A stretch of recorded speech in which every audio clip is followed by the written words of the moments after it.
"There's no place for you here, and no food," my son-in-law snapped, placing a plastic plate with leftovers on the floor during our Thanksgiving dinner. I was expecting family warmth, but instead I got humiliation in front of strangers. I turned around and walked away without saying a word. The next day they regretted it, because my silent revenge began to destroy their world. Before we continue, please subscribe to the channel and write in the comments what time it is where you are now. The unfamiliar cars in my driveway made me pause. 3 of them parked at careless angles like whoever owned them didn't plan on staying long. I checked my watch, 5 o'clock exactly, and walked to the door of the house I'd built with my own hands 30 years ago. I knocked. Voices inside, laughter, the clink of glasses. No one answered. I knocked again. The door swung open. Leonard filled the frame, 6'2" and broad-shouldered, wearing a sweater that probably cost more than my truck payment. He didn't step aside. "You're late," he said. "I'm right on time, actually." He glanced back over his shoulder, then at me, like he was calculating something. "We're in the middle of things. Henrietta invited me for 5. I kept my voice level. "It's 5. He shrugged and finally moved, but not welcoming, more like tolerating. I stepped into my own house and stopped. The dining room was full of strangers. 8, maybe 9 people I'd never seen before, all seated around the table I'd refinished last spring. Young folks, Leonard's age, holding wine glasses and looking at me with mild curiosity, the kind of look you give someone's elderly relative who wanders in during a party. Henrietta emerged from the kitchen carrying a serving bowl. My daughter, 35 years old and still beautiful like her mother had been. Same high cheekbones, same careful way of moving. She saw me and her eyes skittered away. "Happy Thanksgiving, sweetheart." "Hi, Dad." Her voice barely made it across the room. Leonard moved past me, close enough that his shoulder brushed mine. Not accidental. "We're just about to eat? You showed up at an awkward time." The invitation said 5 o'clock. I looked around the room again, counting chairs. It's 5 o'clock. One of Leonard's friends, 30-ish guy with a beard, raised his wineglass slightly. Acknowledgement or mockery, I couldn't tell. A woman next to him whispered something and they both smiled. I scanned the table. Turkey at the center, sweet potatoes, green bean casserole, rolls. Every chair occupied, every place setting claimed. Where should I sit? The question hung there. Leonard tilted his head, making a show of surveying his own arrangement. "That's a good question." Someone laughed nervously. A woman in a red sweater said, "Maybe we can squeeze in another chair?" "No need." Leonard's voice carried that particular satisfaction of someone about to deliver a punchline. "I've got the perfect spot." He walked into the kitchen. I heard cabinets opening, something plastic scraping. Henrietta stood frozen by the table, still holding the serving bowl. Our eyes met for half a second before she looked down. Leonard returned carrying a plastic plate. The cheap kind, white with a flimsy rim, that you'd use for a child's picnic. He walked past the dining table, past all his friends watching with uncertain expressions, and set it on the floor near the entrance door. Right there on the hardwood I'd installed myself. Then he went back to the table and started scraping. Took the serving spoon from the turkey platter and dropped dried-out pieces onto the plastic plate. Added a scoop of congealed gravy, some stuffing that had been sitting too long. He moved methodically, like he'd planned this. He placed the plate back on the floor, straightened up, smiled. "Right here works for you." Nobody moved. The room had gone completely silent, except for someone's uncomfortable breathing. "What are you doing?" "Giving you exactly what you deserve." Leonard crossed his arms. "You always said you weren't picky." The bearded guy let out a short laugh, then caught himself. Leonard glanced at him. "Something funny about family taking care of family?" I looked at my daughter. She was staring at her own plate, hands gripping the serving bowl so tight her knuckles had gone pale. Her lips pressed together. She knew.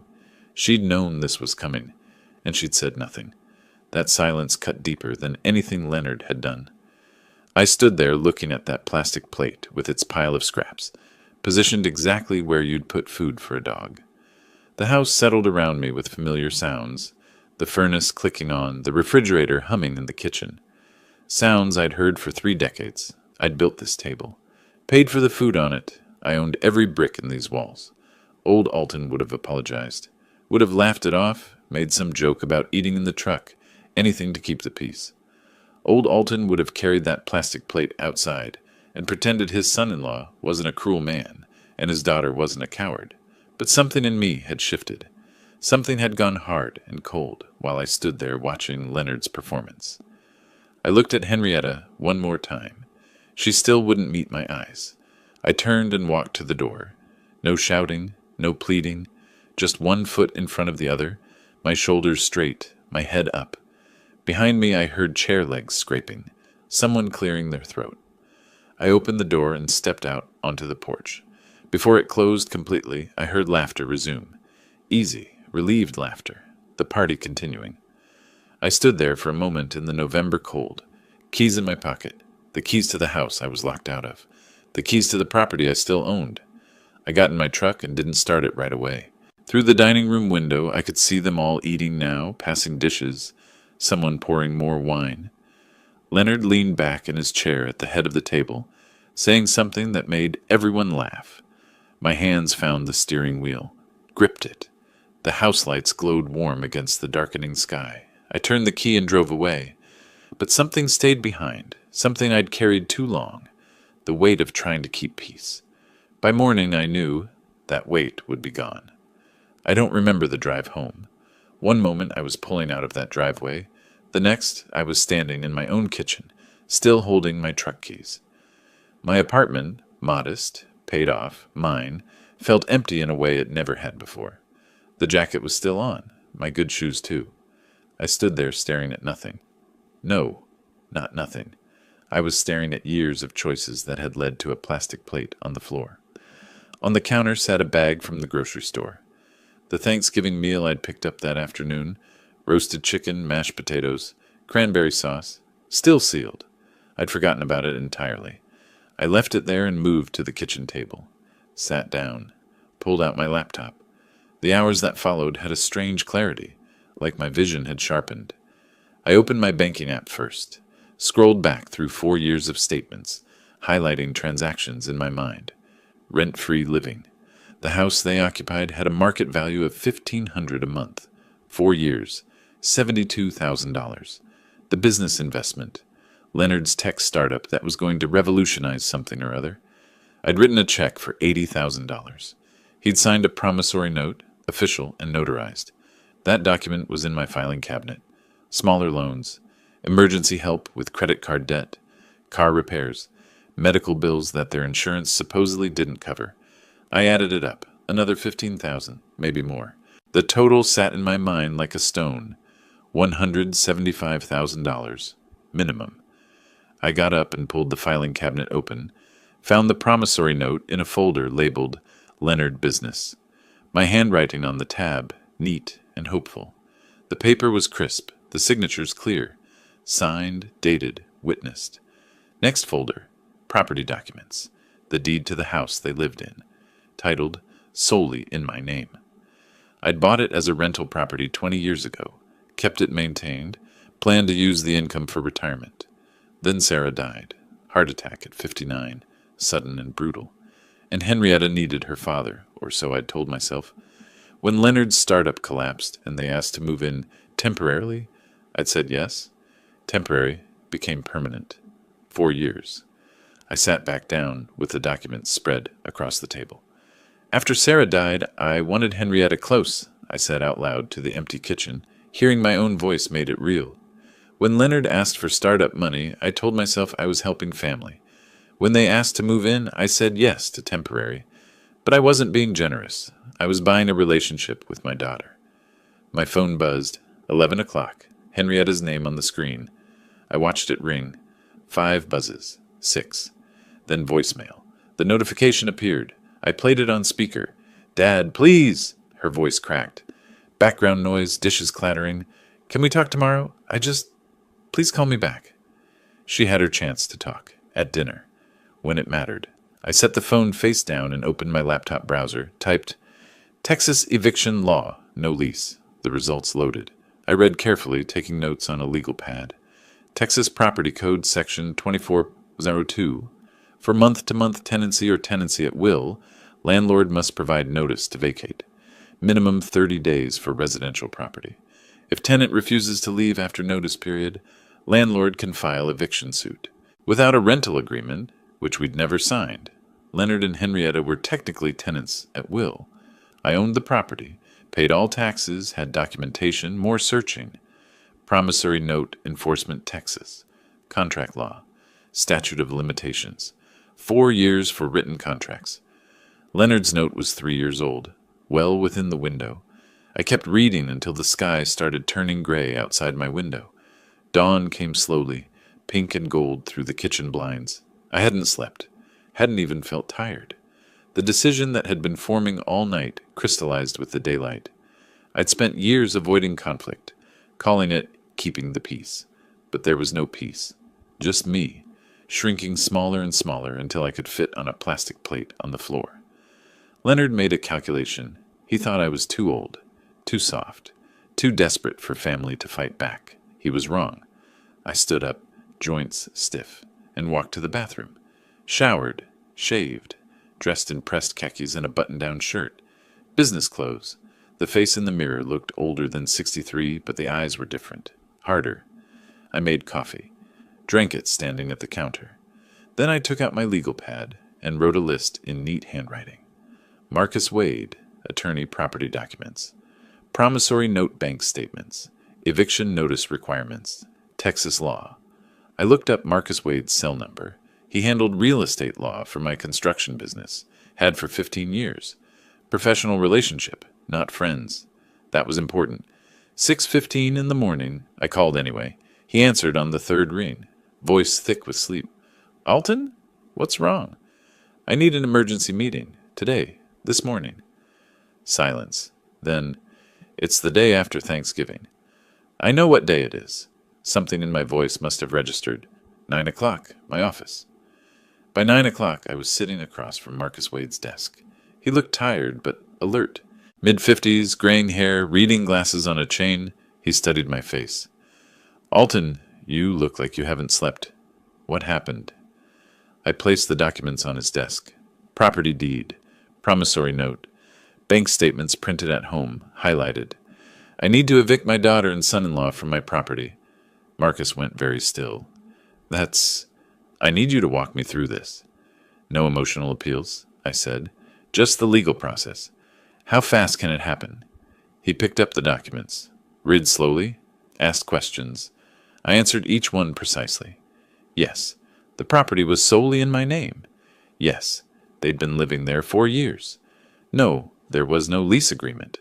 No, they'd never paid rent. Yes, I'd been covering all property taxes, insurance, maintenance. The promissory note, Marcus said, tapping it. This is enforceable. Signed, notarized, dated. Have they made any payments? 0. He leaned back in his chair. Texas law is straightforward here. Notice to vacate. 30 days minimum for residential. If they refuse, we file for eviction in justice court. Usually takes another 3 to 4 weeks. And the loan? Separate civil matter. We'd file suit for breach of contract. But Alton, he removed his glasses. I have to ask, are you sure about this? This is your daughter. I met his eyes. Yesterday I went to Thanksgiving dinner at my own house. Leonard put food scraps in a plastic plate, on the floor. Henrietta watched and said nothing. Marcus stared at me for a long moment. Then he put his glasses back on. I'll draft the eviction notice today. We worked through the details. Marcus explained his approach. Formal eviction notice sent certified mail, plus a separate demand letter for the $80,000 loan repayment. Documentation of everything. Dates, amounts, communications. I want it all recorded, I said. Every dollar, every date. This will get ugly, Alton. It already is ugly. I'm just making it honest. An hour later, I signed the documents authorizing Marcus to proceed. He'd send the certified letters Monday. Today was Friday. The courts were closed. I stood to leave, then paused at his office door. What changed? Marcus asked. You've been helping them for years. I finally saw what they saw when they looked at me. Someone to use. Someone who'd accept anything to avoid being alone. And now? Now they'll learn what it costs to mistake patience for weakness. I walked out of his office building into bright Friday morning sun. Cold air, clear sky. My phone showed 5 missed calls from Henrietta, 3 voicemails I hadn't listened to. I opened a text message, typed carefully. You'll receive legal documents by Monday. Do not contact me until you've read them. I stood there on the sidewalk, thumb hovering over the send button. Once I pressed it, there would be no going back. The relationship I'd tried so hard to preserve would be gone, but maybe it had been gone for years and I'd just refused to see it. I pressed send. The weekend passed in silence. I worked. I didn't answer calls. I waited for Monday. Monday morning found me at my construction office, surrounded by project bids that needed review. The coffee grew cold in my mug while I stared at spreadsheets without seeing them. My phone sat face down on the desk, the same phone that had sent the warning text to Henrietta 3 days ago. Now it was her turn not to hear from me. The certified mail tracking app showed out for delivery at 8:15. I refreshed it every 10 minutes. 9:30, 9:45. Then, delivered. Signature obtained 9:47 a.m. I clicked the signature image. Leonard's scrawl, unmistakable. My phone buzzed. Text from Marcus. Delivered. Signed for 9:47 a.m. Leonard's signature. I imagined him opening the envelope. The official letterhead. Marcus Wade, attorney at law. The words, notice to vacate, in bold at the top. 30 days. That's all the law required I give them. 30 days to undo 4 years of taking advantage. 15 minutes later, my phone rang. Leonard's name on the screen. I let it ring 4 times before answering. Put it on speaker and continued reviewing a materials invoice. Yes? Is this some kind of joke? He was laughing, but the sound had edges. This eviction thing? It's a legal notice, not a joke. Come on, Alton. The laugh died. You're really going to kick out your own daughter over a dinner? I'm reclaiming my property. You have 30 days. His voice changed, anger seeping through. You can't do this. We have rights. No, you have 30 days. Read the notice carefully. It explains everything. The call ended abruptly. He'd hung up on me. I set the phone down and returned to the invoice. He thought it was a bluff. He thought I'd fold. He was wrong. 2 hours later, Henrietta called. I almost didn't answer, but something made me pick up. Dad, please. Her voice was thick with crying. Please don't do this. You watched him put food on the floor for me. You said nothing. I didn't know what to do. Leonard gets so angry when... Then you have a bigger problem than where you'll live next month. That's not fair. You're punishing me for his behavior? I kept my voice level. I'm ending an arrangement that stopped working. You're adults. Find your own place. We can't afford it. You know Leonard's business hasn't recovered. Then he should have thought about that before humiliating me in front of strangers. She tried different angles. Reminded me of childhood moments. Said I was all she had left after her mother died. Asked how I could abandon family. Every word was designed to make me feel guilty. It might have worked a week ago. What about the money demand? Her voice cracked. $80,000? Where would we get that? Leonard signed a promissory note. It's a legal debt. You're destroying us. No, I'm no longer funding you. There's a difference. I'm your daughter.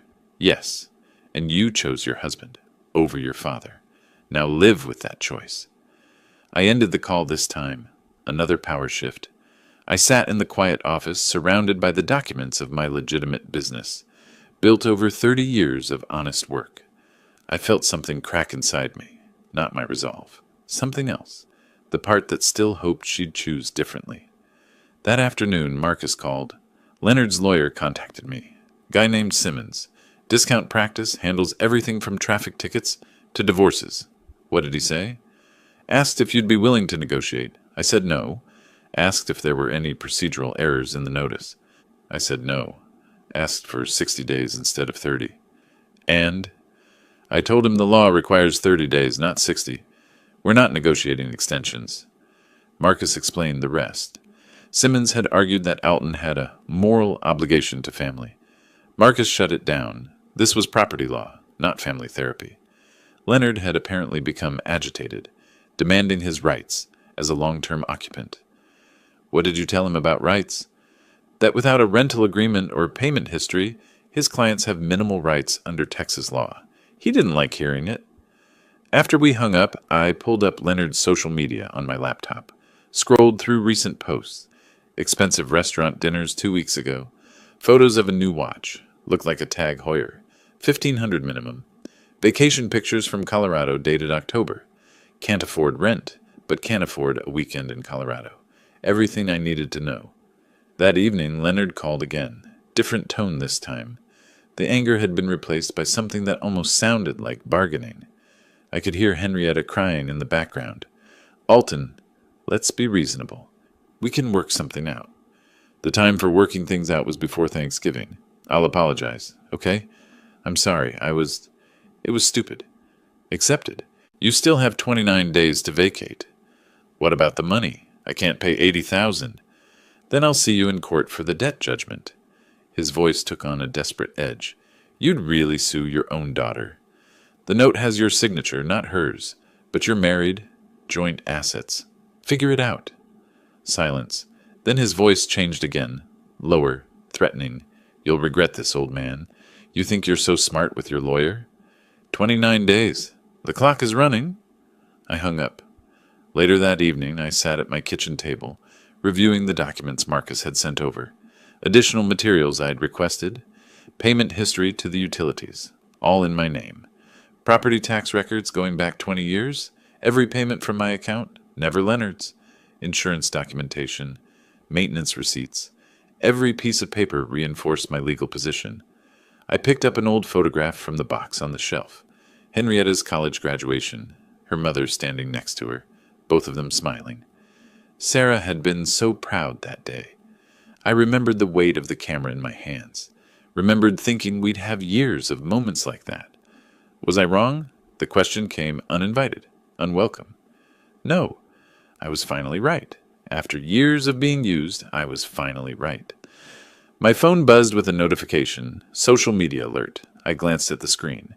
Text from Marcus. Check this. He's going public. I opened the social media app and navigated to Leonard's profile. A new post, just minutes old. The text was loading. The post was long, angry, and every word was a lie. I read it twice, feeling my jaw tighten with each sentence. Then I called Marcus. We need to meet tomorrow, I said when he answered. He's declared war. The screen's glow illuminated my face in the darkening apartment. I read Leonard's post a third time, forcing myself to absorb every calculated word. The headline, My father-in-law is evicting his daughter into homelessness this Christmas. He'd crafted it carefully. Elderly man abandoning family. Daughter terrified. Winter eviction, cruel and heartless. Every phrase designed to paint me as a villain. What he didn't mention, Thanksgiving. The plastic plate. 4 years of rent-free living. The $80,000 loan he'd never repaid. What he did mention, my wife is devastated. Her elderly father. The winter cold. Nowhere to go. Photos attached. Henrietta looking distressed. The house exterior implying ownership. Them as a happy family at some restaurant. Carefully chosen truths arranged into a complete lie. One passage made my hands tighten on the phone. After years of helping maintain his property and caring for him after his wife's death, he's demanded we leave with only 30 days' notice. I've tried everything to reason with him, but he won't listen. Family should mean something, but not to everyone, I guess. The post already had 47 comments, mostly sympathetic, shared 12 times. Comments scrolled past. That's terrible. Sue him. What kind of father does this? Sending prayers for you both. 3 comments from people I knew, business contacts, neighbors. Every word was technically true, and every word was a complete lie. I called Marcus back immediately. How bad is this? For public perception? Pretty bad. For our legal case? Irrelevant. People I do business with are commenting, supporting him. Don't respond. Don't engage. That's what he wants. A public fight he can screenshot and use against you. So I just let him lie about me publicly? For now, yes. We respond in court, not on Facebook. Trust me on this, Alton. I barely slept. By sunrise, Leonard's post had 200 comments. At the construction office Tuesday morning, I tried to focus on work. My phone buzzed constantly. Texts from concerned friends, angry messages from strangers who'd seen the post, shared and reshared. An old friend. Alton, what's going on? Saw Leonard's post? Call me. A former client. Disappointed to hear how you're treating family. Unknown number. You should be ashamed. That's your daughter. My secretary knocked on the door around 10. 3 people called asking if the business is stable. I looked up. What? The Meyer project client wants a meeting. Said something about discussing contractor reliability. The whispers had started. If he'd do that to family? What about business commitments? Then Henrietta posted her own message. Shorter, but more emotional. Wounded daughter who didn't understand her father's cruelty. The key line, I never thought my own father would choose money over his only child. She'd attached a photo, childhood picture of the 2 of us at a park, her maybe 7 years old, sitting on my shoulders, both of us laughing. I stared at that photo for a long time. More people took Leonard's side. No one knew the full story. My instincts screamed to explain, defend, counterattack. Marcus's advice echoed, don't engage.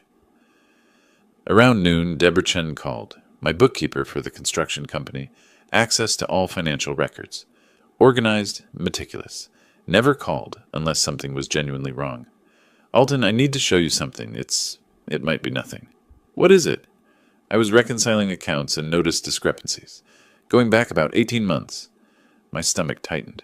What kind of discrepancies? Remember when Leonard said he could help with vendor outreach? You gave him some contact information? Yes. He said he had marketing experience. Silence on the line. Then, can you come to the office? I need to show you this in person. 20 minutes later, I sat across from Deborah's desk while she pulled up files on her computer. I found irregularities while preparing tax documents.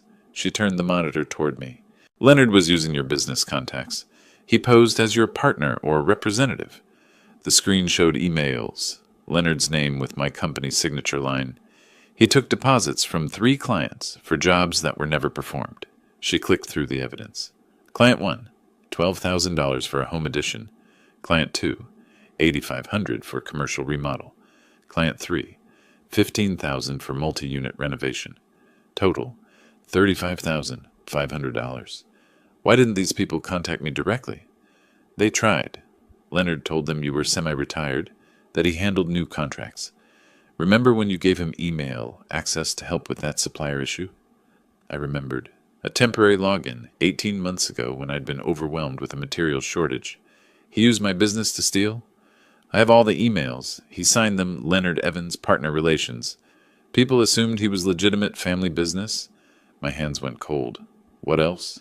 Deborah hesitated, then clicked to another folder. I found something else while pulling property records for taxes. Leonard filed paperwork with the county 9 months ago. She opened a PDF. Official county document. Gift deed, transferring the house from me to Leonard. It required my notarized signature. The signature looked close to mine, but the notary stamp was fake. Why did this fail? County clerk noticed the notary license number didn't match their database. Paperwork was rejected, flagged as suspicious. They sent a letter to the property address, the house, where Leonard received mail. He intercepted it, I said. Looks that way. No criminal charges were filed because you never saw it, never reported it. I stared at the forged document. He tried to steal my house, with a forged signature. Yes, and with the social media campaign he's running? Deborah met my eyes. Alton, he's trying to bury you before you can expose him. Within an hour, I was back in Marcus's office with Deborah's documentation. He reviewed everything methodically, the emails, the deposit records, the failed deed transfer. His expression shifted from concern to grim satisfaction. This changes everything. Wire fraud, forgery, theft by deception. These are felonies. What about his social media campaign? It becomes evidence of consciousness of guilt. He's trying to poison public opinion before his crimes surface. So what do? We file a police report today, and we contact the victims. They'll need to file complaints too. He'll say I'm retaliating because of the eviction. Let him. The evidence speaks for itself. Signatures, notary fraud, client testimony. This isn't he said, she said anymore. Leonard had made a calculation. Destroy my reputation so no one would believe me when the truth came out. He hadn't counted on one thing. I kept records. I always kept records. Marcus began drafting the police report. I pulled out my phone and scrolled through my contacts until I found the first name on Deborah's list. Thomas Green. Home addition job, $12,000. He answered on the second ring. Mr. Green, this is Alton Evans from Evans Construction. We need to talk about Leonard. A bitter laugh. He screwed you too. Worse than you know. Can we meet tomorrow? Been waiting 2 years for someone to listen. Tomorrow works. I left Marcus's office with a folder of evidence under my arm. Walked through downtown Austin in the December afternoon sun. Past a coffee shop where someone sat with a laptop open, reading something on the screen. Leonard's post. The person shook their head in disapproval. At me. Let them judge. By the end of the week, they'd know the truth. I walked to my truck and pulled out my phone. Dialed the Austin Police Department non-emergency line. When the officer answered, I said 5 words that changed everything. I need to report fraud. The police station smelled like burned coffee and industrial cleaner. Thomas Green sat down beside me in the waiting area, and we didn't need to say anything. We both knew what Leonard had taken. He carried a manila folder, same tan color as mine. Physical evidence of parallel crimes. Detective Sarah Morrison called us back 20 minutes later. Mid-40s, professional suit, wedding ring, reading glasses on a chain. Her office was small, interview table, recording equipment visible on a shelf, case files stacked against one wall. She gestured for us to sit and opened her notepad. Mr. Evans, walk me through your relationship with Leonard. What's his last name?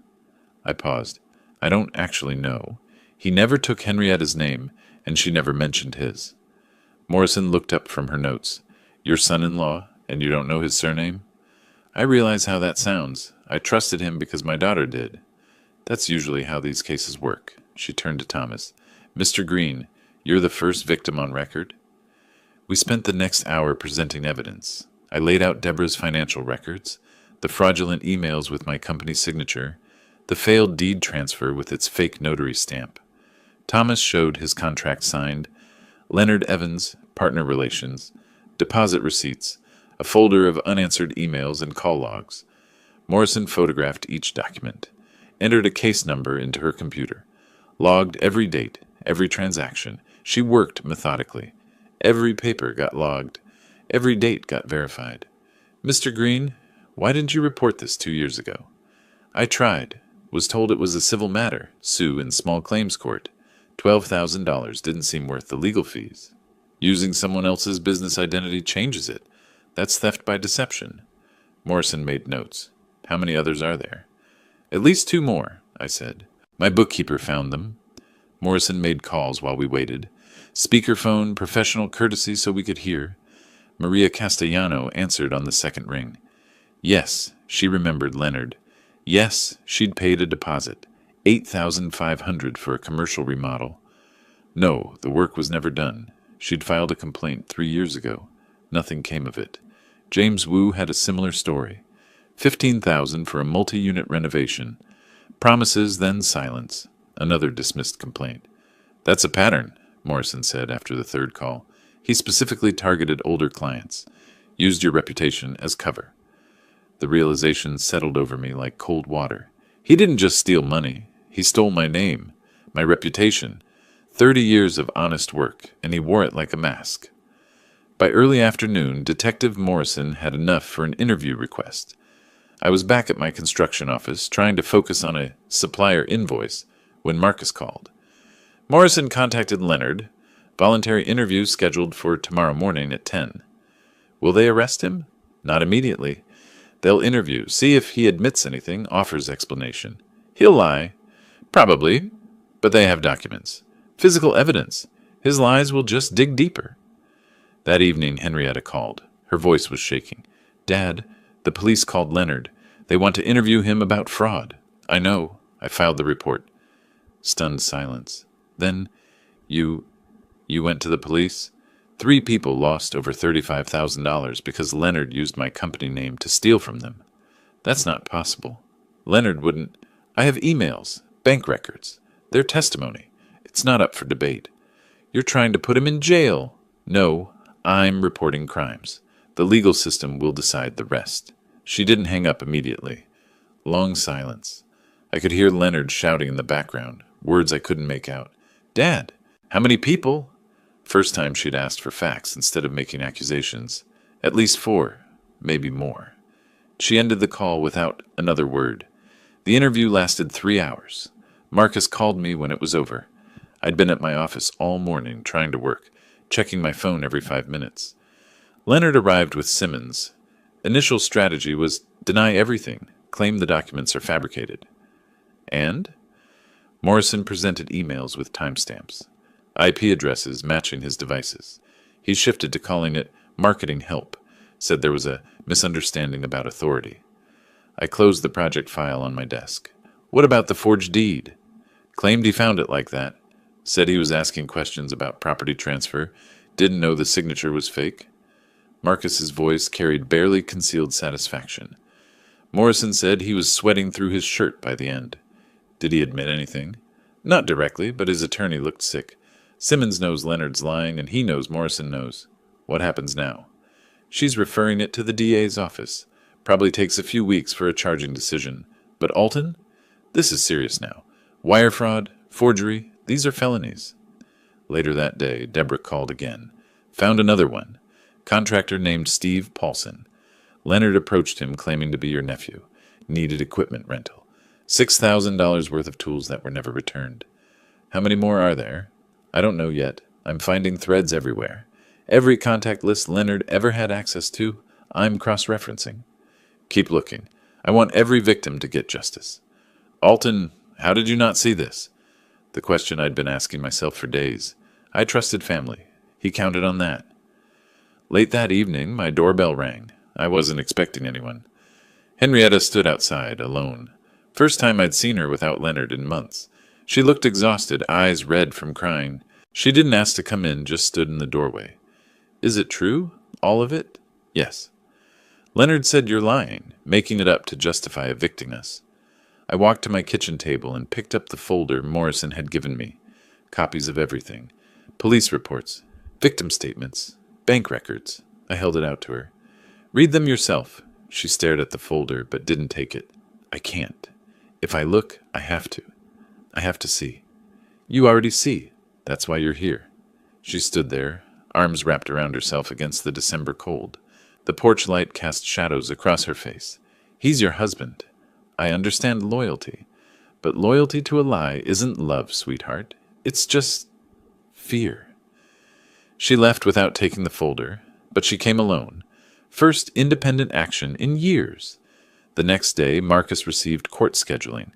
Eviction hearing set for mid-March, approximately 10 weeks out. Leonard would have to respond to the fraud investigation. Criminal charges decision estimated at 4 to 6 weeks. Leonard's attorney filed a motion to delay the eviction, claimed undue hardship and retaliatory eviction. The motion included copies of Leonard's social media posts as evidence of my intent to harm rather than reclaim property. Judge denied it within 48 hours. The facts didn't support a retaliation claim. Through business contacts, I heard Leonard was trying to borrow $80,000, approaching former friends, distant relatives, even casual acquaintances. Each refusal tightened the noose. He was drowning, and every hand he reached for pulled away. February arrived, cold and gray. I marked the March court date on my kitchen calendar with a red pen. The phone rang while I was making coffee. Marcus, district attorney, filed formal charges. Wire fraud, forgery, theft by deception. When does he get arraigned? Next week. But here's the interesting part. The eviction hearing got moved up. Judge consolidated it with the criminal preliminary hearing. What does that mean? It means Leonard faces everything at once. The house, the money, the crimes. I looked at the calendar, counted forward. 3 weeks until court. My phone buzzed with a text. Henrietta, can we talk? Without Leonard. I stared at those 4 words for a long time. My daughter, asking to talk without her husband. I typed 1 word back. Tomorrow. Then I sat in the quiet apartment and wondered if I'd just won or if everyone had lost. The answer, I knew, would come in that courtroom. 3 weeks. The calendar seemed to mock me with how slowly time moves when you're waiting for justice. 3 weeks of waiting compressed into this moment. The courthouse steps felt steeper than they should have. Marcus carried the evidence binders like they weighed nothing. They weighed everything. Leonard and his attorney stood across the plaza. Leonard stared at me with barely contained hostility. No more pretense of the wounded family man, at least not when we were alone. Inside, the hallway smelled like floor polish and old wood, sterile fluorescent lighting, wooden benches, the distant echo of proceedings from other courtrooms. Leonard and Simmons took seats on one side. Marcus and I sat opposite. Henrietta arrived last, alone. She walked down the center of the hallway and sat on a bench between both sides. Physical metaphor for her torn loyalty. Leonard gestured for her to join him. She didn't move. He greeted people passing by with a sad smile. Whispered to Simmons loud enough for others to hear, "I just want my family back." When he touched Henrietta's shoulder, she flinched. Subtle, but I saw it. The bailiff appeared in the doorway. Evans versus Leonard and Evans, the formal naming of conflict. We filed into the courtroom. Modern, small, judge's bench elevated. The gallery was nearly empty. Thomas Green sat in the back row, supporting me. One young man I didn't recognize sat behind Leonard's table. As we entered, Leonard leaned close to Henrietta. "Remember what we talked about?" Her voice barely carried 3 feet. "I remember everything." He missed the double meaning. I didn't. Judge Catherine Rhodes took the bench without ceremony, reviewed the file while we settled. No preamble. "This is an eviction proceeding consolidated with preliminary matters related to pending criminal charges. Mr. Wade, you're representing the property owner?" Marcus stood. "Yes, Your Honor." What followed was methodical demolition. Marcus laid out the property deed. Sole ownership, Elton Evans. Tax records showing every payment from my account. Utility bills in my name, my payment. No rental agreement, no payment history from the occupants. He presented it like building blocks, each document supporting the next. No emotion, just facts. 4 years of free occupancy with a calculated value of $72,000. Additionally, an unpaid promissory note for $80,000. The occupants have no legal right to remain. Judge Rhodes turned to Simmons. "Do you dispute these facts?" "Your Honor, we argue this eviction is retaliatory in nature." "Based on what? The criminal investigation your client is facing?" "Based on a family disagreement that escalated. A disagreement doesn't create tenant rights where none exist. Do you have documents showing your clients paid rent or have ownership interest?" Simmons called Leonard to testify. Leonard's strategy became clear immediately. Frame himself as devoted son-in-law helping after his wife's death. He claimed he'd maintained the property, paid for improvements, cared for Alton during his grief. His voice trembled with practiced emotion. "Mr. Leonard, why do you believe Mr. Evans is evicting you?" "I think he's lonely, angry, taking it out on us because he can't accept his wife is gone." Marcus objected. "Relevance, Your Honor?" "Mr. Evans's emotional state doesn't change property law." Sustained. "Mr. Leonard, do you have any documents showing you paid rent or have ownership interest?" It was understood. Family doesn't need paperwork. Family might not. Law does. Marcus introduced the fraud evidence, technically not part of the eviction case, but the judge had allowed it, as character and credibility evidence. The forged deed attempt, the fraudulent business emails, victim statements. Leonard's performance cracked. "Mr. Leonard, did you attempt to transfer property ownership using forged documents?" The criminal case is separate. I don't have to answer.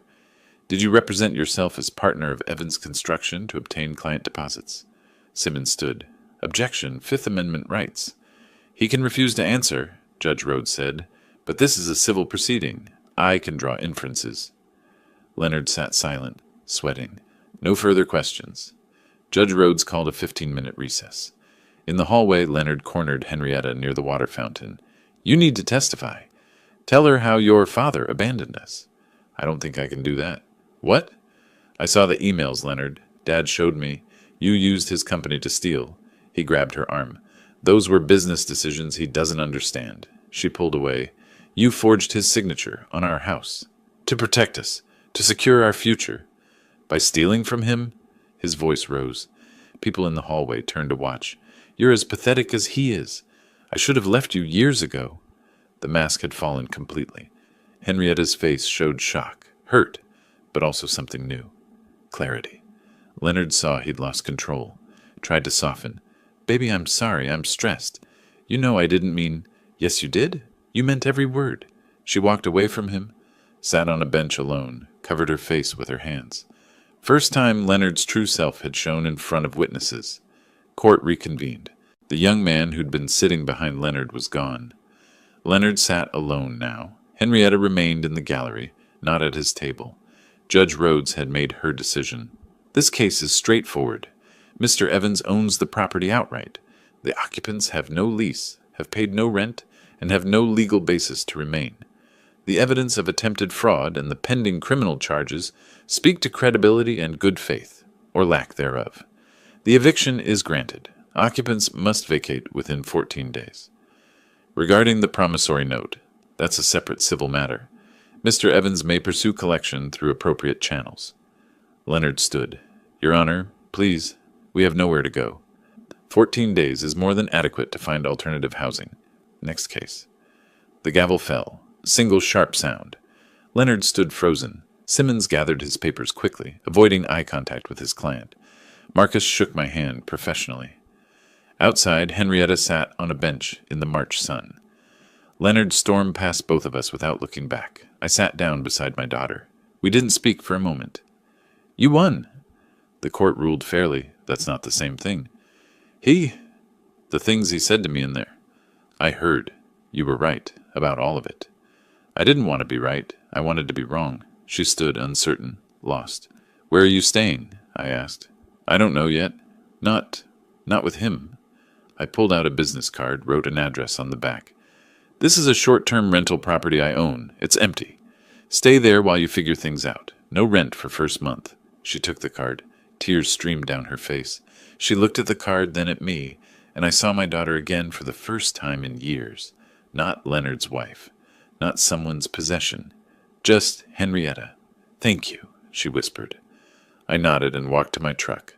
Marcus waited by his car, phone already out. The DA wants to talk, he said. Leonard's attorney is asking about a plea deal. This is moving fast now. I looked back at the courthouse. Leonard was nowhere in sight. Henrietta still sat on that bench, card in hand, deciding who she'd be next. I got in my truck and started the engine. 14 days until they had to leave, but I suspected Leonard would be gone much sooner than that. I'd barely set the court documents down when my phone rang. Unknown number, Austin area code. Part of me wanted to ignore it, but something, instinct maybe, made me answer. Mr. Evans, you don't know me, but I know Leonard, or I thought I did. The voice was professional, with controlled anger underneath. I'm Thomas Green. I was at the courthouse today. You were in the gallery? Yes. When your attorney mentioned the fraud charges, something clicked. I need to tell you about L&T Digital Solutions. My hand tightened on the phone.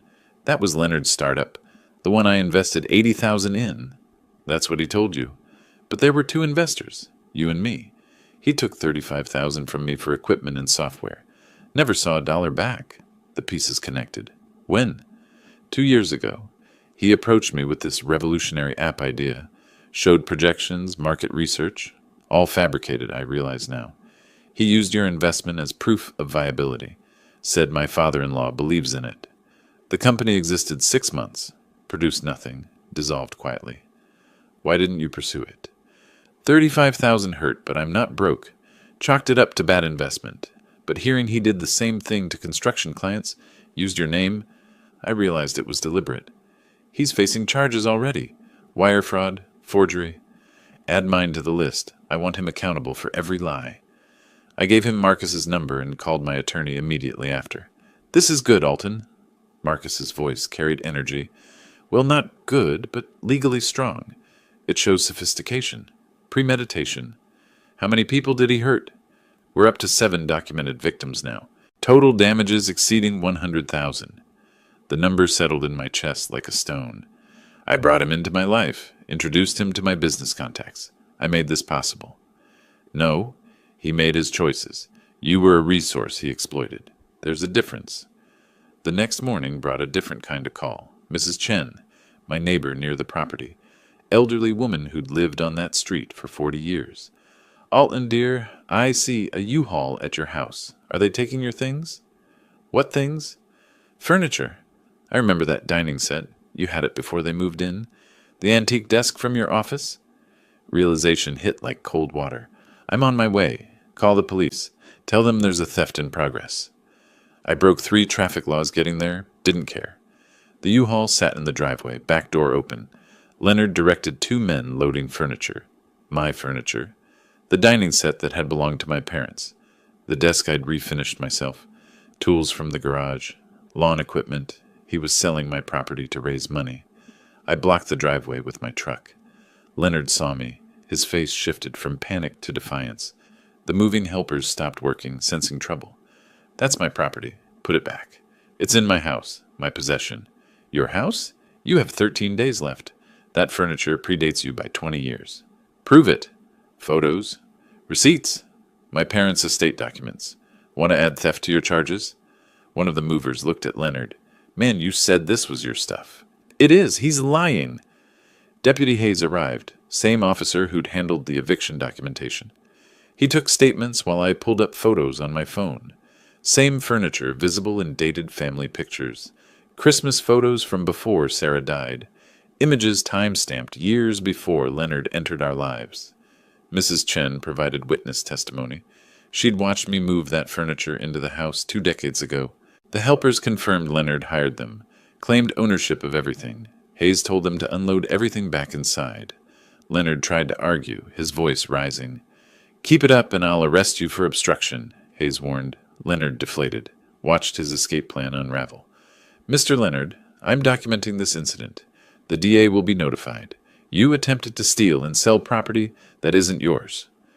Leonard turned to me, vicious. You've destroyed my life. For what? Your precious house? You destroyed your own life. I just stopped letting you destroy mine. Hayes closed his notepad. Mr. Leonard, I suggest you focus on vacating peacefully. You're running out of goodwill with the legal system. The movers left unpaid. Leonard had no money. The furniture sat back inside the house. Deputy Hayes filed his report and drove away. Leonard stood on the porch. I stood by my truck. He looked at me with pure hatred. I felt nothing. No anger, no satisfaction, just finality. I'd spent months being angry. Now I just wanted him gone. The next 6 days were quiet. Too quiet. I hired a locksmith to change the locks on moving day, arranged for a sheriff escort on eviction day. Marcus reported that Leonard's attorney was negotiating a plea deal, facing 3 to 5 years probation minimum, restitution to all victims. Henrietta texted me, staying with her friend Sarah needed time. Didn't ask about Leonard. I respected her space. My daughter was learning to stand alone. I wouldn't interrupt that. On the 14th day, I arrived at the house at dawn. Deputy Hayes was already there. By chance, same officer again. The house looked abandoned. Windows dark. No car in the driveway. Leonard had left during the night. No forwarding address. We entered together, documenting the condition. The house was ransacked. Holes punched in walls. Carpet stained with what looked like oil. Kitchen cabinets pulled off hinges. Deliberate destruction. Leonard's final revenge. But he was gone. In the master bedroom, I found a single piece of paper on the floor. Handwritten note. You chose him. You'll regret it. I'll be back when you realize your mistake. Addressed to Henrietta. Threat and promise combined. I photographed it. Texted a copy to Marcus. I stood in the empty, damaged house, calculating repair costs. Several $1,000s. Leonard did this knowing he'd never pay for it. Small price for freedom, I thought. My phone rang. Henrietta calling. First call in 2 weeks. I stood in the ruined kitchen and answered. Her voice was small, uncertain. Dad, can we meet? I need to talk to you about something. In the background, I heard it. Leonard's voice, distant but unmistakable. She was with him. My stomach dropped. Where are you? The line went silent for 3 seconds that felt like hours. A coffee shop, neutral ground. He showed up and... Dad, I don't know what to do. I grabbed my keys, already moving toward the door. Text me the address. I'm coming now. Don't leave with him. Promise me. I promise, she whispered. The call ended. I ran. Through the plate glass window, I could see the geometry of tension. Henrietta at one table, Leonard nearby at another, and a young woman I didn't recognize sitting between them like a buffer. I pushed through the door. The bell chimed. All 3 turned. Leonard's face hardened. Henrietta looked relieved. The young woman stood protectively. You called him? Leonard's voice carried wounded disbelief. I thought we were talking privately. I told you I was calling my father. This is between us. Our marriage. I looked at Henrietta. Are you okay? Yes. Sarah's been here the whole time. The young woman, Sarah, nodded. He showed up 20 minutes ago, asked to talk. Henry said only in public with me present. Leonard turned to me. This doesn't concern you. This is between me and my wife. Then why is she scared? She's not scared. She's confused. Because you've been poisoning her against me. Henrietta's voice was quiet but steady. Dad didn't poison me. You showed me who you are, in that courthouse hallway. I was upset, under pressure. That wasn't the real me. I stepped closer. Which version is the real you? The one who forged my signature? Who stole from clients? Who put food on the floor? Leonard stood towering over the table. Sarah moved closer to Henrietta. Other patrons glanced over. Everything I did for us. For our future. You stole, you lied, you hurt people. I made mistakes, but Henrietta knows I love her. That's what matters. Henrietta stood now, facing him directly. Do you love me? Of course I do. How can you even ask? You called me pathetic. In front of strangers. You said you should have left me years ago. I was angry. I didn't mean... Yes, you did. You meant it. Her voice was stronger now, steadier. I watched my daughter find her spine in real time. I've been thinking about that moment. What you said. How you looked at me. Leonard softened his tone, manipulative sweetness oozing through. Baby, please. I was wrong. Let me make it right. You can't. Because you weren't wrong about one thing. You should have left me years ago. Because you never loved me. You loved what I gave you access to. That's not true. My father's house, his money, his business connections. That's what you married. Henrietta, listen to yourself. He's manipulating you. No, you're manipulating me. Or trying to. But I see it now. I stood back, didn't intervene, didn't add commentary. This was her moment, her fight. I'd spent months fighting for her. Now I needed to let her fight for herself. Leonard switched tactics. Vulnerability. Tears forming in his eyes. I have nothing. Nowhere to go. You're all I have. He reached for her hand. She pulled away. You have nothing because you stole from people. Because you lied. Those are your choices. Our choices. We were in this together. No. I was your shield. You hid behind we and us while you did whatever you wanted. His voice cracked. Fine. You want me to beg? I'm begging. Give me another chance. I gave you thousands of chances. Every time you were cruel.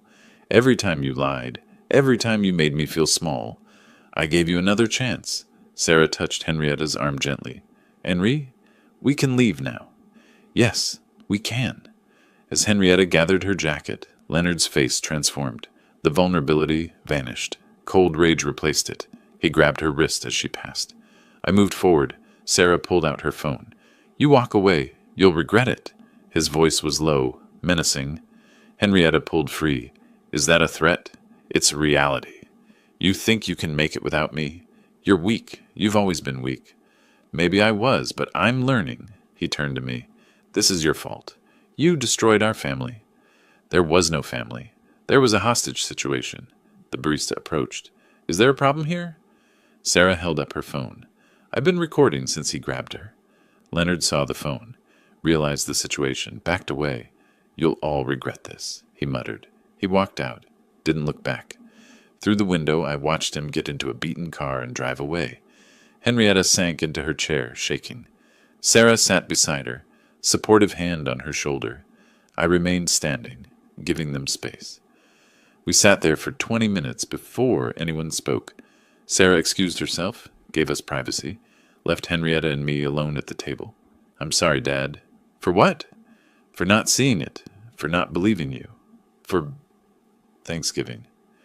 You were in a difficult position. I chose him. Over you. When I should have... I interrupted gently. You chose what felt safe. Loyalty, commitment, those aren't bad things. Even to the wrong person. Sometimes we can't see they're wrong until we're ready. I couldn't force you to see it. She cried. real tears, not performance. I was afraid of being alone. After Mom died and then marrying Leonard, I forgot how to be just me. I couldn't watch him destroy you, even if stopping him looked like cruelty. Did you hate me when I defended him? No, I was frustrated, angry, but not at you, at the situation, at him for manipulating you. I was so stupid. You were hopeful. That's different. Hope isn't stupidity. What do I do now? Whatever you need. Divorce, rebuild, figure out who Henrietta is without anyone else defining her. She pulled out her phone, started searching divorce attorney websites. Can Marcus recommend someone? I want to do this right. Legally. Cleanly. I nodded approval. She removed her wedding ring, placed it on the table between us, stared at it for a long moment. Then she slid it across to me. Can you hold this? I don't want it, but I'm not ready to throw it away. I pocketed the ring without comment. We stood to leave together. We walked out of the coffee shop into late afternoon sun. Sarah waited by her car, gave Henrietta a reassuring nod. As I unlocked my truck, Henrietta paused. Dad? Can I come over for dinner sometime? Just us? I felt something loosen in my chest, something that had been tight for years. Any time. You're always welcome. She smiled. Fragile but real. My phone buzzed. Text from Marcus. DA offered Leonard a plea deal. 3 years probation, full restitution to all victims. Guilty plea to felony fraud. He has 48 hours to decide. If he refuses, they're going to trial. I showed Henrietta the message. She read it, then looked at me with clear eyes. Good, she said. Just that. Good. We got in our separate vehicles and drove away. I watched her car in my rearview mirror until she turned toward Sarah's apartment. The girl who'd watched her husband humiliate me on Thanksgiving was gone. The woman who'd stood up to him in that coffee shop, that was my daughter. Finally. 6 weeks had passed since Leonard rejected the plea deal. 6 weeks of depositions, testimony, and waiting. When Marcus called that Tuesday morning, I knew before I answered. The coffee pot was brewing, normal routine continuing through upheaval. Guilty. All 3 counts. The jury wasn't out long. I set down my mug. How did he react? Stood there like a statue. His attorney looked relieved it was over. What happens now? Pre-sentencing investigation.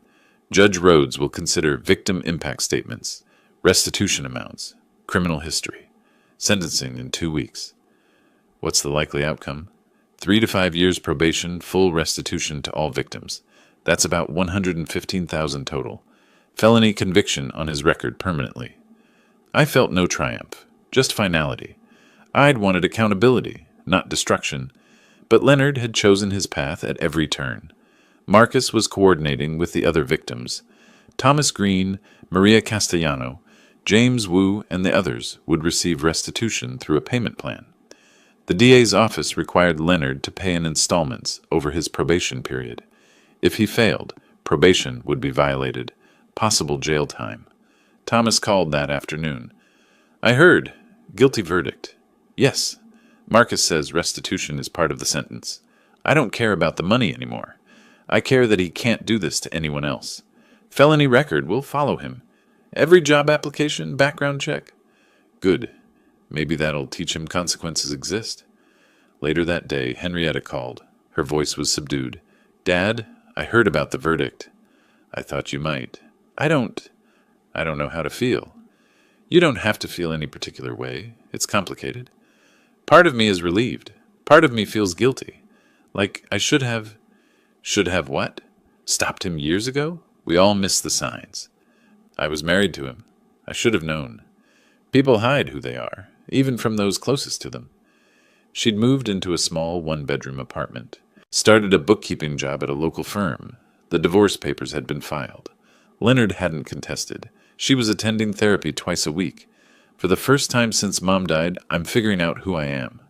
How are you managing? Financially? It's tight, but it's mine. I'm not depending on anyone. I'm proud of you for doing this on your own. A pause. Can we have dinner sometime? When things settle? I'd like that, when you're ready. I need to earn it, your trust. I know that. You're earning it now, by standing on your own. The 2 weeks passed quickly. Work kept me busy. The sentencing hearing arrived on a Thursday morning. I attended with Marcus, sat in the gallery.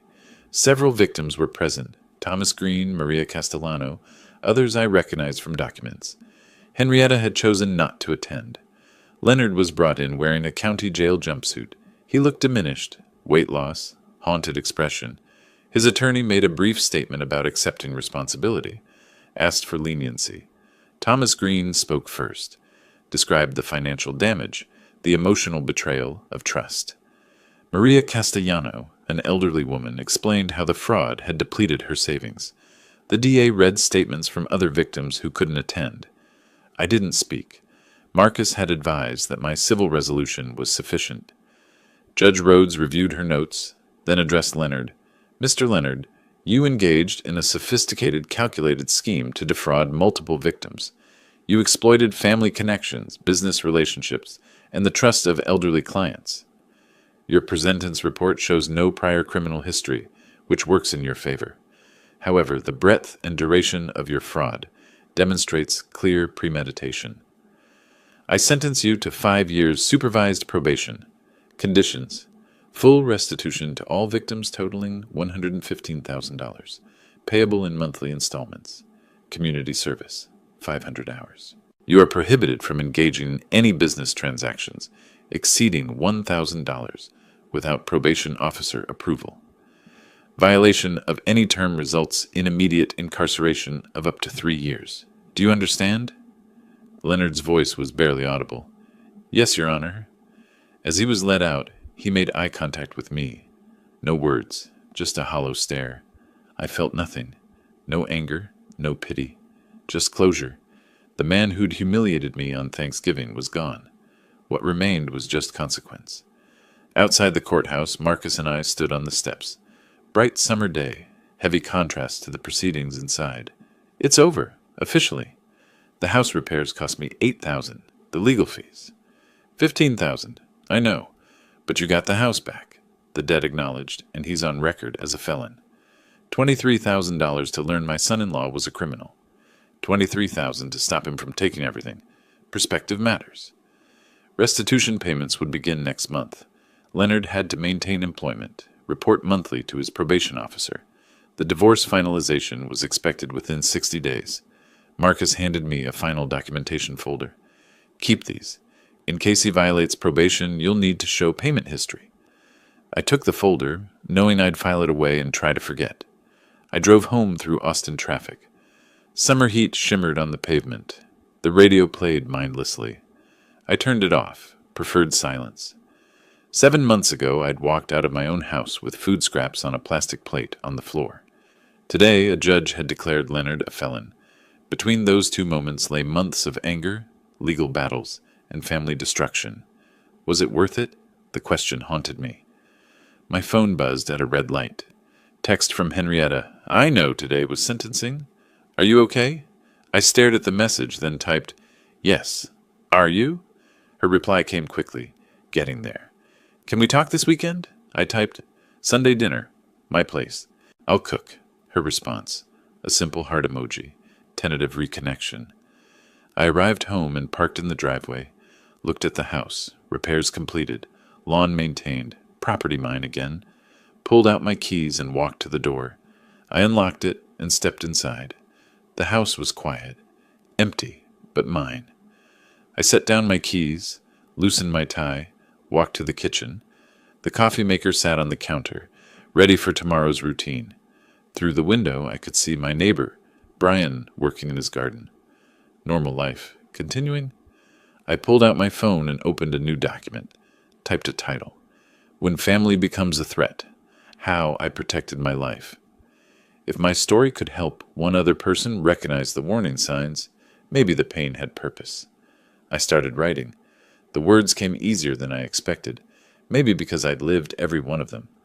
Outside, the summer sun was setting. Inside, I was finally home.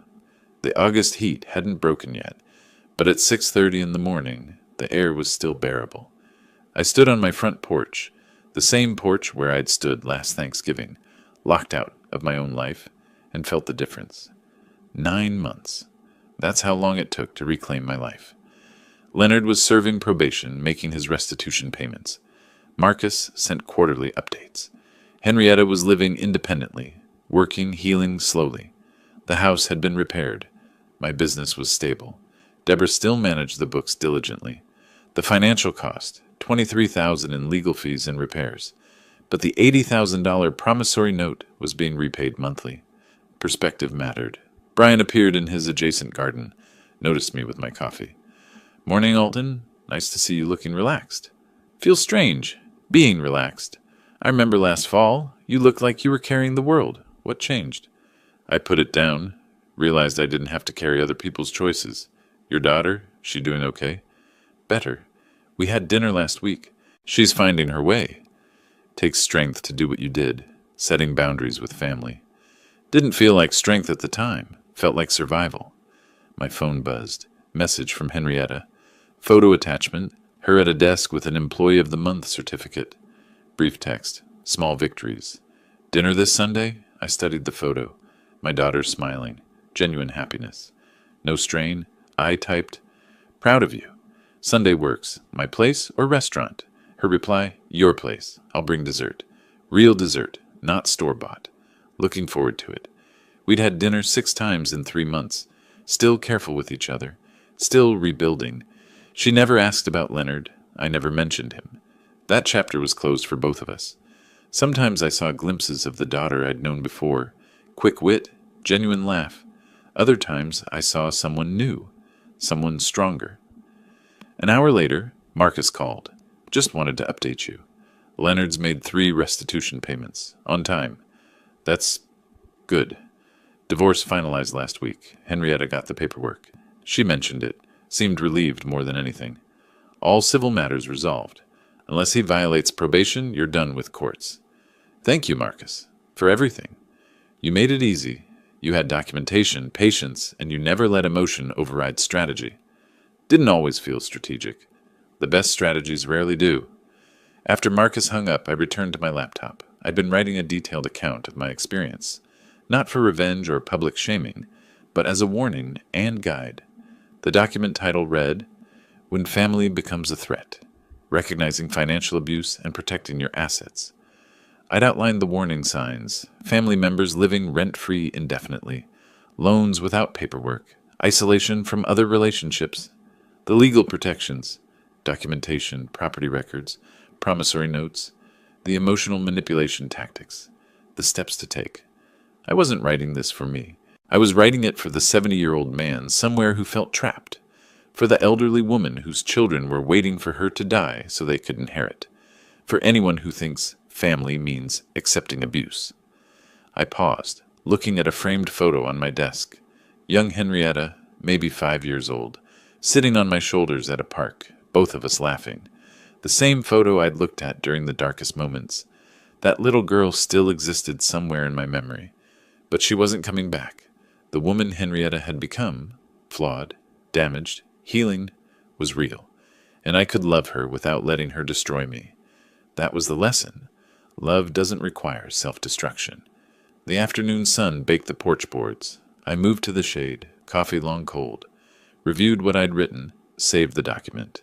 Considered sharing it online with elder support groups, with attorneys who handle these cases. People had asked me, was it worth it? Destroying your relationship with your daughter over a house?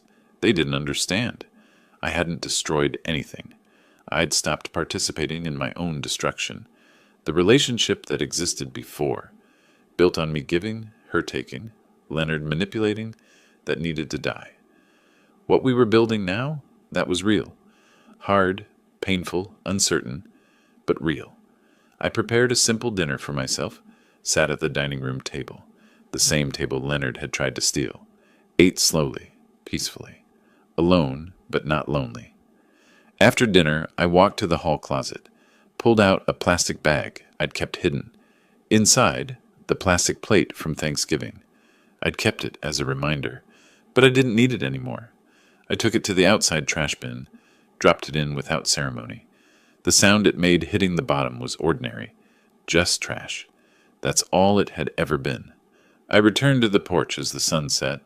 The neighborhood settled into evening, kids playing, dogs barking, Normal summer sounds. My phone showed an unread message from Henrietta.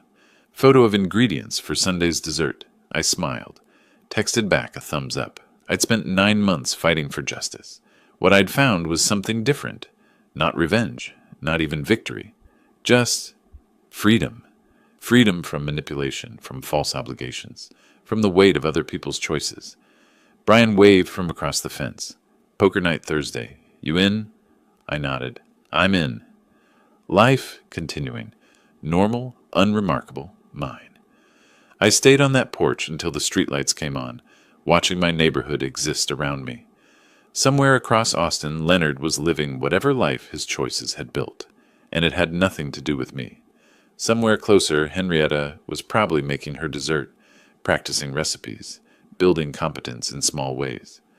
Sunday, we'd sit at my table and talk carefully, honestly, about anything except the past. The document on my laptop waited to be finished. The house around me stood solid, mine again, and I stood there too, on my own porch, drinking cold coffee and watching the world turn. Free. Finally, completely free. Tomorrow, I'd finish the document. Tomorrow, I'd call Marcus about estate planning, real planning this time, with protections in place. Tomorrow, I'd check the restitution payment status, just to confirm. But tonight, I'd just stand here and breathe. That was victory enough. If you like this story, please like this video, subscribe to the channel, and share your impressions of this story in the comments. To listen to the next story, click on the box on the left. Thank you for watching.